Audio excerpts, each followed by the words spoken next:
Agad akong bumiyahe papunta kina Jean. Pero hindi si Ate Maxine ang pakay ko. Close kami ni Rani. Mabait siya at mapagkakatiwalaan talaga. Madalas nakakakwentuhan ko siya dati pag naghihintay ako ng masasakyan pa uwi. Parang di kaya ng konsensya ko na hindi agad tumulong sa mga taong mabait sa akin. Isa pa, alam ko ang hirap na pwede niyang harapin pag nawala ng scholarship ang anak niya. Tsaka kung bukas ako ng umaga pupunta, baka hindi ko agad magawa at lumampas sa tanghaling deadline. Tapos, hindi tanggapin ng prof ng anak niya. Ewan ko ba? Pero alam kong hindi ako makakatulog ng mahimbing kung ipagpapabukas ko pa ang pagtulong sa kanya. Inabot ako ng traffic at 9:00 pasado na ng gabi nang dumating ako kina Jane. Nakatanaw sa malayo si Rani nung dumating ako. Halatang problemado. Lumapit ako sa mesa niya para mag-log sa visitor's logbook. Nasaan na? Tanong ko. Alin sir? Yung project ng anak mo. Balita ko nasira daw eh. Kailangan mo raw bukas. Tanong ko. Lumiwanag ang mata niya at mabilis na tinawag ang anak niya na kasama niyang nakatira sa maliit na staff house sa loob ng apartment. Pumuesto kami sa mesa ni Rani para may upuan ako tsaka outlet, saksakan. Tiningnan ko ang sira ng power supply. Sisiw, papalitan lang yung kapasitor. Baligtad kasi ang pagkakalagay. Buti may dala akong toolkit na nasa backpack ko. Ilang hinang at konting tester lang gumana na. Nako sir, hindi ko alam paano ko magpapasalamat sa'yo. Wika ni Rani. Tsaka na mag-thank you. Pag-graduate na yung anak mo, sabi ko. Tumingin ako sa anak ni Rani. Mag-aral ka mabuti Neng. Maganda yung course mo. Sa umpisa lang yan, mahirap. Sipag lang yan bata. Isipan mo yung hirap ng tatay mong magbantay dito ng halos buong araw. Kaya mo yan kid. Pinapasok na ni Rani yung anak niya sa bahay nila. Matapos ang walang hanggang pagpapasalamat ng bata sa akin. Buti na lang sir, nakwento ko kay Ma'am Maxine yung nangyari sa project ng anak ko. Sigurado kong siyang nagsabi sa'yo no? Sabi ni Rani. Tumawag nga sa akin pagkatapos yung mag-usap. Ang bait ni Ma'am ano sir? Masama lang mag-comment pero tingin ko mas bagay kayo. Loko? Kung ano-anong sinasabi mo sabi ko. Totoo sir. Alam mo pag nakikita ko kayong magkasama ni Ma'am Jane, halata akong may kulang sa'yo eh. Parang walang ngiti dyan sa mga mata mo. Uy, pati mata ko binabantayan mo. Hindi sir, pansin ko lang naman. Lamang ako sa'yo ng ilang hakbang pagdating sa mga ganyang bagay. Sabi ni Rani. Ay nako, sige na't uuwi na ako. Yan lang naman yung pinunta ko dito eh. Si Ma'am Maxine nasa taas eh. Hindi niyo ba babatiin sir? Hindi na, wala naman dyan si Jane eh. Kaya nga. Puro kakalokohan. Sige na't malayo pang biyahe ko. Dumukot si Rani sa bulsa niya. Sir, pamasahe man lang. Maraming salamat talaga sir. Bigay mo na lang sa anak mo yan. Makakulang lang sa baon yun kaya naghihirapan sa course niya. Natawa si Rani sa biro ko. Lumakad na ako palabas ng gate nang may marinig akong tumawag ng pangalan ko. Hindi ako pwedeng magkamali. Kilalang kilala ko yung boss na yun. Byron. Lumingon ako at nakita ko siyang papalapit sa akin. Patulong naman ayaw mag-on ng computer ko. Hindi ako kumibo at sumunod ako sa kanya papanik sa bahay nila. Sumaludo si Rani, sabay bigay ng thumbs up at ngumiti. Pumapanik kami ng hagdan, nakapangtulog na si Maxine. Light blue ang kanyang t-shirt at itim naman ang kanyang pajama. May konting pamumugto ang kanyang mata, mukhang galing sa iyak. Darating ka pala, bakit hindi mo sinabi sa akin? Kung hindi lang pumanik dito yung anak ni Rani para magpasalamat, hindi ko malalaman na nandyan ka. Hindi ako sumagot at inantay kong makarating kami sa loob ng unit nila. Binuksan ni Maxine ang pinto gamit ang dala niyang susi. Pinauna ko siyang pumasok, tsaka ako sumunod. Hindi ako umupo sa sofa. Nanatili lang akong nakatayo hanggang isara niya ang pinto. Kala ko sira, tanong ko. Tinuro ko yung PC niya na nakabukas naman. Sinabi ko lang yon para pumanik ka. Ano bang problema? Ang tagal na nating hindi nag-uusap. Hindi ba dapat mag-usap na tayo? Ano bang nangyari? Yumakap siya sa akin habang nakatayo kaming dalawa. Walang ibang tao sa bahay, kaya hindi nakakailang na nasa ganoong posisyon kami. Hindi ako sumagot. Pilit kong tinatanong ang sarili ko kung handa na pa ako sa mga bagay na pwede kong malaman. Naramdaman ko ang pag-ikbi ni Maxine. Sino si Kevin? Tanong ko. Oras na para linawin ang mga bagay-bagay. Totoo ba yung nangyari sa kanila ni Jane sa Bohol? Tanong ko. Mga bagay na hindi ko alam kung makakasakit sa akin. Kaya ba may nangyari sa atin dahil gumanti ka kay Jane? Kailangan kong sabihin ang mga bagay na ilang araw ko ring inisip. Hindi ko alam kung ano ang isasagot niya. Pero kakayanin ko naman siguro kung ano man yun. Kumala sa pagkakayakap sa akin si Ate Maxine. At tiningnan ako sa mata. Inulit ko ang tanong. Kaya ba may tayo? Para makaganti ka kay Jane? Tanong ko. Unti-unting tumaas ang boses ko. Naghalo-halo na ang emosyon na nararamdaman ko. Hindi ako makapaniwala na matapos ang nangyari sa amin, pwede pa lang ang lahat ng yun ay para lang makaganti siya sa kapatid. Hindi dahil sa nararamdaman ko o sa nararamdaman niya kung meron man. Hindi pa rin siya sumagot. Kaya't kasabay ng pagpapakawala ko ng mga agam-agam na gumugulo sa isip ko ay ang isang malakas na sigaw. Ginamit mo lang ba ako para makaganti ka sa kapatid mo? Isang mas malakas sa sampal ang tumama sa pisngi ko. Kisabay ng pag-agos ng luha galing sa mga mata ni Maxine. Gago ka. Hinusgahan mo ako agad without even asking it straight from me. Hindi niya inalis ang tingin niya sa akin. Hindi malakas ang boses ni Maxine. Ngunit ramdam ko ang mga salitang binitawan niya. And you have the nerve to ask me that question? I love you, Byron. Not because of anything else, but because of who you are. I love you because of the things I feel when I am with you. Mahal kita dahil sa'yo ko nakita yung sarili kong matagal nang nawawala. Hindi ako nakasagot. And it's just so unfair. Nainusgahan mo ako agad-agad. Inisip mo agad na gumaganti lang ako kay Jane? Tama, di ba?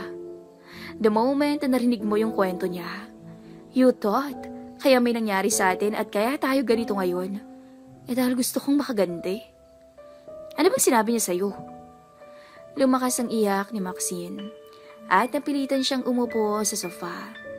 Nakapatong ang siko niya sa kanyang hita at nakasubsob ang mukha niya sa kanyang mga palad. Ilang sandali pa ay humina ang kanyang pag-iyak. Hinawi niya ang kanyang buhok at ang lungkot na kanina lang ay nakapinta sa kanyang mukha ay naapalitan ng galit.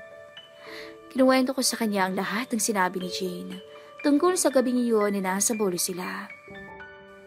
Tumahimik ako matapos ang mahabang kwentong dahilan ng iba't ibang larawang na napipinta sa aking isipan. Naunahan ako ng takot na baka nga nagamit lamang ako. Naunahan ako ng takot na yung nararamdaman ko kay Maxine ay bunga lang ng isang manipulasyon at hindi ng totoong emosyong pinag-uugatan ng lahat ng pagmamahalan. Tumayo siya at pumasok sa kwarto. Hindi ko alam kung ano ang dapat kong gawin. Kung aalis na ba ako, susundan ko siya o kung ano pa man. Pinili ko na lang na maghintay kung ano ang susunod niyang gagawin. Lumabas siya ng kwarto, dala ang isang envelope. Umupo siya sa sofa at nanatili ako sa likod ng pintuan. Tandang-tanda ko pa yung buong araw na yon. Pati yung mga araw na pinaplano namin yung trip sa Bohol. Nagsimula siyang magkwento. Matigas ang kanyang pananalita. Wala nang luha sa kanyang mga mata na kasalukuyang nakatingin sa malayo. Tuwang-tuwa si Kevin nung sinabi kong sasama siya sa Bohol. First time sa rin niyang sasakay ng eroplano. Halos hindi kumukurap ang mga mata niya. First year college ako nung una kaming magkakilala. Si Jane, third year high school.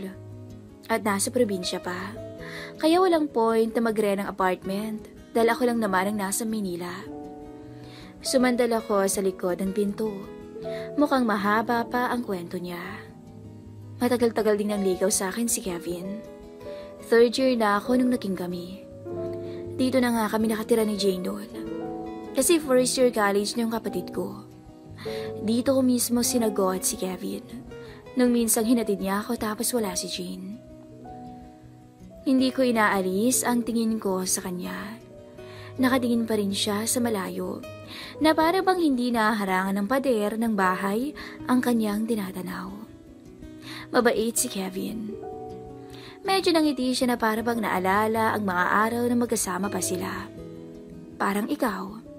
Responsable, may drive sa buhay, maalaga. Nainlove ako sa kanya sa madaling salita. Ramdam kong ayaw pa ni mama na magka-boyfriend ako. Kaya lumayo ang loob ko sa mama ko. Ayoko sa lahat yung pinapakialaman ako. Tahimik lang ako at hinintay kung ano pa ang sasabihin niya. Maaga kami sa naiya noon. Kahit 8 a.m. pa ang flight namin. Pero dahil sumabay kami sa office service ni tita na papuntang Batangas, 5 a.m. pa lang nasa airport na kami. Kasama namin si Gertie na pauwi sa probinsya nila sa Davao. 2 p.m. yata ang flight niya noon, kaya ang tagal niyang naghintay sa airport. Walang kagatol-gatol ang mga salitang binibitawan niya. Halatang malalim ang pinaghuhugutan. Ang sabi ko kay Kevin, dapat nasa airport na siya ng 6 a.m. Ang usapan namin sa airport na kami makikita. Student pa lang ako noon. Kahit may cellphone ako, madalas akong walang load kaya hindi ko siya ma-text o matawagan. Hiniram pa ni tita yung cellphone ko pagkatapos siya kaming ibaba sa naiya. Naglowbat kasi yung cellphone ni tita Alice at hindi alam ng driver niya ang papunta sa venue ng seminar. Kaya kailangan niya ng telepono para may pantawag siya sa mga kasama niya. Siyempre pinahiram ko. Nakita mo naman siguro kung gaano siya kabait sa amin. Hindi katulad ni mama. Tsaka sino ba naman ang tatangki? Sabi rin sa akin ni tita, ibabalik niya sa akin na may load pagdating nila sa Bohol ni Jane. Nangawit na ako kakatayo, kaya umupo ako sa tabi niya. Pero hindi kami magkalapit. Nakalapag na kami noon ni mama sa Bohol. Nang sinabi sa akin ni mama na nag-text daw si tita na late nagising si Kevin. Kahit papano, nawala ang kaba ko kakaisip. Baka kung napano siya. Sinagot na raw ni tita yung rebooking ng ticket. Dahil nakonsensya na baka kaya hindi kami nakapag-uusap ni Kevin, ay dahil sa kanya ang cellphone ko. Hindi na ako nakitext ay mama para makausap si Kevin. Dahil alam ko naman na magkikita kami sa susunod na araw. Ramdam ko ang pawis na namumuo sa noo ko. Hindi ako sanay na ganito kami ni Maxine. Nang Miyerkules na yun, nag-beach kami ni mama mula umaga hanggang lunch. After lunch, medyo sumakit ang ulo ko kaya nag-aya na ako pabalik sa hotel. Tumindi yung pagsakit ng ulo ko after naming magmeryenda ni mama. Kaya nung mag-alas 5 na, natulog ako sa kwarto. Ginising ako ni mama nung gabi, o hating gabi na yata yun. Dahil pinapalipat niya ako ng kwarto para tabi kami ni Jane at tabi sila ni Tita Alice. Unti-unting lumuha si Maxine, pero matigas pa rin ang boss niya. Paglipat ko sa kwarto, doon ko nakita si Kevin. Nakayakap kay Jane, magkatabi sila sa kama. Magkaharap ang mga mukha nila. Sa galit ko pinaghahampas ko si Kevin. Hindi ko alam ang mararamdaman ko noon, kaya galit na lang ang pinili ko. Umiyak si Jane noon at sinabi niya na hindi niya alam ang nangyari dahil nakainom siya. Hindi ko siya pinagpaliwanag at inakap ko siya ng maigpit. Sabi ko ayos lang. Ang importante okay siya. Tumigil siya sandali. I thought Kevin took advantage of her. So nagsorry ako kay Jane dahil sinama ko pa si Kevin sa Bohol. I stayed with Jane all through our Bohol trip dahil iniisip ko na trauma siya. Pero sa totoo lang, hindi rin ako okay. Imagine yung tumatakbo sa isip ko noon na demonyo yung lalaking mahal ko na pati kapatid ko gustong makuha. Imagine that feeling. Nakasalanan ko kung bakit nagkaroon ng pagkakataon yung lalaking yun para walang hiyain si Jane. Sobrang bigat ang dibdib ko noon dahil sa guilt na dinadala ko. Pakiramdam ko para akong sasabog. Inabot ni Maxine ang envelope sa akin na agad ko namang binuksan. Pero nagkamali ako. It was an unnecessary guilt. It was something na hindi ko naramdaman noon. What do you mean? May hindi alam si Jane. May nagpadala sa akin yan nung pagdating namin sa Maynila. Kuha yan nung araw ng Martes. One day bago yung flight nila Jane. Ayan, may timestamp. Nakita ko ang mga larawan ng isang lalaking naka-t-shirt na itim. Matangkad, payat, at medyo maitim ang balat. Nakatayo sa harap ng gate ng apartment nila Jane. Maraming kuha ang lalaki na parabang may hinihintay. Ang mga kasunod na picture ay kasama na si Jane. Magharap sila nung lalaki at papasok sa gate ng apartment. Si Kevin yan tsaka si Jane. Nakabalik na kami sa Maynila nung nalaman ko na nagpunta dito si Kevin kahit wala ako. Tapos ayan, silang dalawa ni Jane. Walang ibang tao niyan sa bahay. Sila lang. So anong gagawin nila dito? Naglaro ng video game? Akala ko pinagsamantalan talaga siya ni Kevin noon. But I realize, days after, na may namamagitan pala talaga sa kanila. So, kaya nga, gumaganti ka lang dahil galit ka kay Jane. Wika ko. Hindi yan alam ni Jane.